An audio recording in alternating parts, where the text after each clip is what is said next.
ces temps de Covid, il y a des projets, il y a des viaducs qui se créent. C'est le cas du viaduc de la ligne 18 du Grand Paris Express. On parle là de nouvelles gares à venir entre l'aéroport d'Orly et Versailles. Ça va contribuer au développement du plateau de Saclay. Et qui a remporté ce contrat? Je vous le donne en mille, c'est Vinci. C'est pourquoi j'aimerais bien vous entendre sur cette valeur. Bernard, qu'est-ce qu'il faut en penser?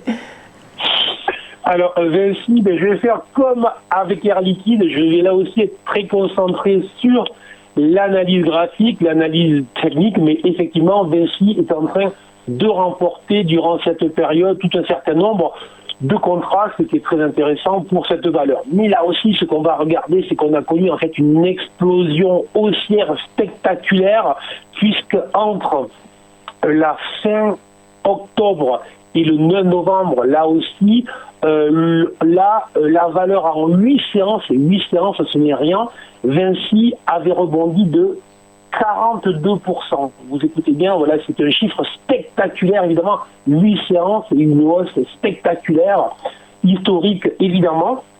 Mais depuis le 9 novembre, on constate qu'on est en phase de consolidation, ce qu'on voit très bien sur le graphique. Depuis 26 séances, en fait, on voit que la valeur Vinci évolue à plat, en retraçant relativement faiblement l'impulsion qu'elle a réalisée, puisqu'elle a retracé un petit peu moins de 38%, ce qui va parler aux spécialistes de Fibonacci, ce fameux mathématicien italien du XIIe siècle dont je vous parle ici si souvent. Voilà, donc 38%, c'est à noter. Et là aussi, il va falloir considérer que tant que les niveaux tiennent, on va plutôt attendre un rebond et donc une sortie par le haut dans les prochaines journées ou les prochaines semaines. On va aussi noter que tous les indicateurs que l'on a créés, que j'utilise avec Ilwinvest sont verts, donc ça c'est plutôt un signal de fond qui est positif. On est juste en phase d'attente, on est juste en phase de consolidation, après une phase d'impulsion très violente, très rapide. Là aussi on est sur des scénarios de marché que l'on connaît depuis très longtemps. Le seul critère qui change, je dirais, c'est la taille de l'impulsion que l'on a eue, qui est juste énorme, puisque évidemment on vit une année qui est dans l'inconnu, évidemment. Voilà.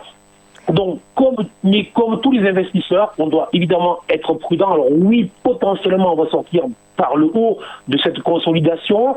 Le timing, donc, on ne le connaît pas, donc il va falloir attendre.